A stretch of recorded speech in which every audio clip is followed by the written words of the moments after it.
అనసూయ భరద్వాజ్ ఈ అందాల ముద్దుగుమ్మ గురించి ప్రత్యేకంగా చెప్పాల్సిన అవసరం లేదు. న్యూస్ రీడర్గా కెరీర్ ప్రారంభించి తర్వాత యాంకర్గా మారింది. యాంకర్గా ఎన్నో టీవీ షోలు చేసి ప్రేక్షకులను ఆకట్టుకుంది.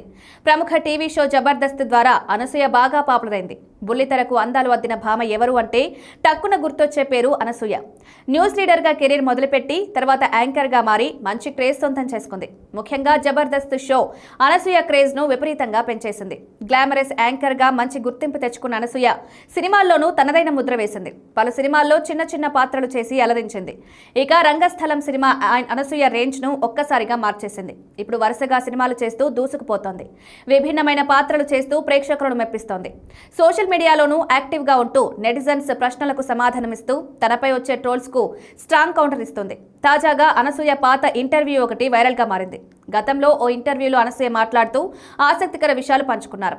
చిన్నప్పటి నుంచి తన తల్లి శుక్రవారాలు ఇతర రోజుల్లో ఉల్లిపాయ తినకుండా చేయడంతో తాను దేవాలయాలకు వెళ్లడం అలవాటైందని తెలిపింది. చిన్నతనంలో ఎక్కువగా సంతోషిమాత దేవాలయం, సాయిబాబా దేవాలయాలను సందర్శించేదానని చెప్పుకొచ్చింది. ఇక తన భర్తను పెళ్లి చేసుకోవడానికి సాయిబాబాకు ప్రత్యేకంగా మొక్కుకున్నానని తెలిపింది. భర్తతో పెళ్లవడం కోసం 7 ఏళ్ల పాటు చాక్లెట్, ఆలుగడ్డలు తినడం మానేశారని తెలిపింది. 11 గురువారాలు ఉపవాసం ఉండి తన వివాహానికి అందరూ అంగీకరించాలని బాబాను ప్రార్థించినట్లు తెలిపింది. తన లవ్ స్టోరీ గురించి చెప్తూ తన భర్తతో ఎన్సీసీ క్యాంపులో పరిచయమైందని, తనే తన జీవితంలో ఉన్న ఏకైక వ్యక్తి అని అనసూయ స్పష్టం చేసింది. తన భర్తే తనకు మొదట ప్రపోజ్ చేశాడని తెలిపింది.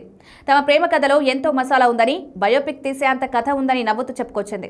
వారి పెళ్లికి కుటుంబం నుంచి తీవ్ర వ్యతిరేకత ఎదురైందని, దాని కారణంగా తన్ను ఇంట్లో నుంచి బయటకు పంపించినట్లు ఆవేదన వ్యక్తం చేసింది. ఆ సమయంలో హాస్టల్లో ఉన్నారని, తర్వాత ఒక చిన్న పెంట్ హౌస్ లో 2 గదుల్లో ఒంటరిగా నివసించాల్సి వచ్చిందని గుర్తు చేసుకున్నారు. తన చెల్లి అప్పుడప్పుడు తల్లి వచ్చి ఉండేవారని, తన తండ్రి చాలా కఠినంగా ఉండేవారని తెలిపింది. భవిష్యత్తులో కూతుర్ని కనాలని కోరిక ఉందని కూడా చెప్పుకొచ్చింది అనసూయ.